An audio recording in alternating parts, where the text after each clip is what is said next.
Chapter 23. "What's that?" asked Singer, pointing off to the left. "Did you see it?" Ollie slowed his pace and squinted, everyone else doing the same. Fjord coughed, and Ollie caught a whiff of tobacco. "Don't see a thing," he said. Ollie didn't either. He saw only a wide patch of leaf-barren birch trees, piles of leaves, and the ominous green twirls of vines around thick branches and boughs. If Tuck were here, Ollie would be able to tell if there was something to worry about. But he wasn't, and Ollie had only his excessive caution. "Keep walking," he said, nodding to the east. Singer grunted her acknowledgement, but Ollie didn't miss the way her eyes lingered and her shoulders turned northward. "What did you see, Singer?" Leonie asked. I'm not sure, Your Highness. A shadow, maybe?" "The wood will make you see things," Ollie said. "Just best to keep going." "But," Singer began, but Ollie cut her off. "It'll lure you along like a fish going for bait. Just keep on going, all right?" Leonie walked alongside Ollie, her presence warm and strange. It was still hard to focus in these moments when he realized how near she was. Leonie Baudelaire was infuriatingly cold and heartless. She was also more, in ways Ollie couldn't put words to. She leaned forward, asking, "Your words, the ones you spoke to break our spell, are they the same enchantment as the call?" Ollie hunched as he passed beneath a low branch. "Just words." "Words do not have power like that." "They do if you have the right words." "You are intolerable." Ollie sighed. The thing was, he liked the questions. His whole life he'd shirked away from the inquisition of anyone but his mother and another Strayazar. Now he walked the wood with someone other than Tuck. It felt uncomfortable, but also strangely pleasant. It had been like this in a way, with his father. Except then it had been Ollie with the questions. Maybe, Ollie thought, he would have liked bringing Layla in here. "Look," Ollie said, his words working their way out slowly. "My pa would have said, there are true words in the world. Words that have roots in the soul of a thing, in its truest form. You speak those words and you speak to its inner self." Leonie squinted at Ollie as if trying to discern if he was lying. "That sounds like Meia." "Ain't that what the priests call magic?" "Indeed, and it is heresy to practice such things." "Oh? And I don't suppose it's heresy when a priest does it?" "The order would say that priests do not perform magic, but paramate, miracles." "Is that what you plan on calling it? When you take whatever power you find here, call it a miracle and no one calls you a heretic?" Leonie said nothing, and by the tightening of her jaw, Ollie figured that was close enough to the truth. "The crown must be a nice shield." "Perhaps now is a good time to learn to keep your mouth closed." Ollie ignored her. "What is Meia anyways? You strike a flint, you get a spark. You put that spark beside tinder, you get a fire and smoke. Fire from practically nothing. Ain't that magic?" "That is nature, science. It is how the world was intended. There is a natural, observable order to the world. Magic subverts the nature in such order, changes the way things should be." "That ain't true." "That is the basics of scientific observation of the known world. Who are you to call it untrue?" "Magic has to be natural." "What?" "You've seen magic, haven't you?" "And?" "So if Deus, or whoever made all this, then he must have also made whatever you call magic. And if they made it, then it's how it was supposed to be. And if that's how it was supposed to be, then..." Victor laughed from behind him. "Huh, I get it. Then magic don't exist because it ain't a subversion of the normal. It is the normal because it's how things was made." Victor's smile faded when Leonie gave him a withering look. "Apologies, Your Highness." Leonie looked back to Ollie, lips firmly in place. Thank you for the demonstration of your philosophical prowess. Perhaps next time you could simply answer my questions. Depends on your questions. Indeed. Singer coughed, her voice shaking. Your Highness, there's something out there. Just keep up, Ollie said. You're seeing things. How much further? Leonie asked, her eyes roaming the trees around them. A while yet. Should be to the wall soon, then a long trip through the deep. Before nightfall, we'll be there. Leonie nodded, then took a small swig of water. She paused afterward, eyes lingering on the water skin in her hand. Is there water in this wood? A stream or spring, perhaps? Oi, both, Ollie said, but shook his head. Best stay clear of 'em. I suppose they will try to kill us, too? While Ollie pondered a reply, a scream sounded out through the wood, sending shivers down his bones. He turned, searching for Singer. He didn't see her, but Fjord and Victor were making their way quickly to a small hole dotting the forest floor behind them, its edges rough and leaf-covered. Stay back, Ollie called, sprinting back toward them. They didn't listen, but approached the rim of the hole, leaning forward to peer in. Fjord cursed and turned away, face pale.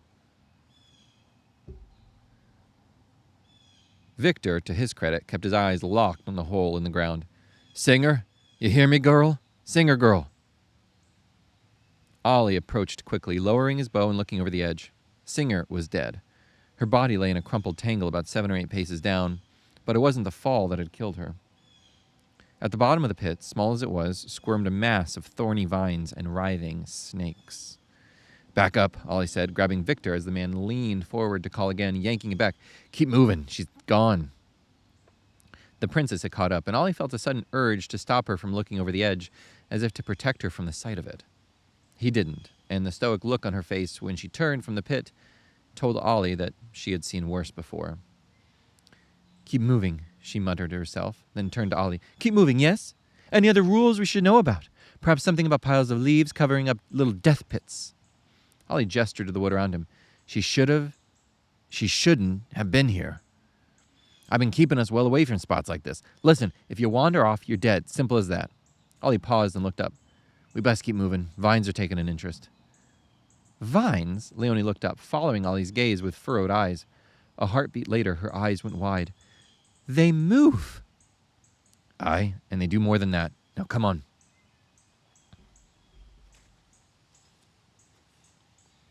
They hadn't gotten 100 paces before they were stopped again.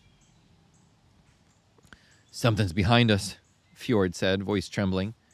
When Ollie turned, he saw the broad man raising his bow, looking west. The sun cast golden streaks like strips across the man's back. There was nothing but trees. No one's here, Ollie said. Keep calling like that, though, and something might just show up, which won't be good for any of us. Let's keep... I see it too, Leonie said, cutting Ollie off with a wave of her hand. Ollie seethed, tension and frustration building up in his bones like boiling kettle. Make her curse you all. I said we keep... A voice called back from the west, far closer than it should have been for Ollie not to have seen anyone. Lower the bow, Fjord. It's me. Tall, Leonie said. Good. Fjord eased the tension in his bow. Good on ya? Is that Colin too? Ollie could see her now, working her way carefully around the trees, sticking mostly to the shadows. Another figure trailed behind him, walking with care, but without the same grace, nor the same sort of cloak. Instead, they were wearing something old, tattered, and familiar. Colin didn't make it. Fjord spat to the side. Victor stepped between the princess and Tall, his bow raised. Then who's with you? Ollie knew. He understood the moment he saw that cloak, his father's cloak. Only one person would be so stubborn, so reckless, and so foolish. Who else would want to go to the deepest part of the wood? No. Ollie didn't mean to say the word aloud. It just came out anyways, a pained whimper. She's supposed to be home. He was doing this for her, wasn't he? For his mother and sister, so they could eat and be safe and live and thrive. All of them, all to keep them safe. And now she was here, and here was not safe. Here was death, so much death. No. Leonie turned, a small smile crossing her lips. Ollie could punch her. Tall and Dorelda were close now. Ollie's mother looking as determined as ever, though her hair curled about her face in an unkempt mess, and her trousers appeared ripped and dirty. In her hand was one of Father's old bows, and she lifted its weight awkwardly from hand to hand. The rangers seemed tense, and Ollie imagined they hadn't expected a visitor. "Your Highness," Tal said, "I present to you Oli Ricker. I found her following our trail." The look in Leonie's eyes as she moved from Orelda to Ollie made him shiver. "Take her back," Ollie said. "Take her back now, Tal." "Ollie," Orelda said, holding out her hand and stepping forward. But the princess cut her words short. "No," Leonie said, shaking her head. "She wants to follow us, yes? I shall grant her what she wishes. She is now under my protection." Ollie spat. "Then I'll go back. You can find your own damn way." Leonie jabbed at Ollie. "You will take me where I want to go, woodsman, or what?" Ollie slapped her finger away. "You'll kill me? Without me, you'll die." Leonie shifted one foot back and pulled her sword free, the blade ringing as it emerged from its sheath. Ollie stopped thinking. He drew his bow, aiming for the princess's eye, while stepping backward, expecting the slashing of her blade. But Leonie didn't aim her blade at Ollie. Leonie moved fast, her blade seeming to materialize at the tip of Orelda's throat. And then the princess leveled her eyes at Ollie's. For a heartbeat, nothing happened.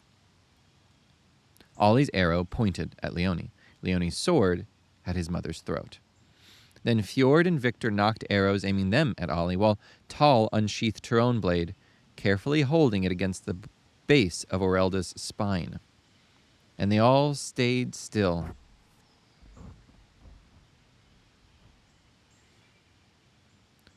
Ollie ready to kill the princess and Tal ready to kill Orelda, and the others poised to kill Ollie. When Leonie spoke, her voice did not falter. "You will take us the rest of the way, woodsman, and your mother will come along to ensure that you do." Bile swirled in Ollie's stomach. "What kind of princess are you? You'd kill her?"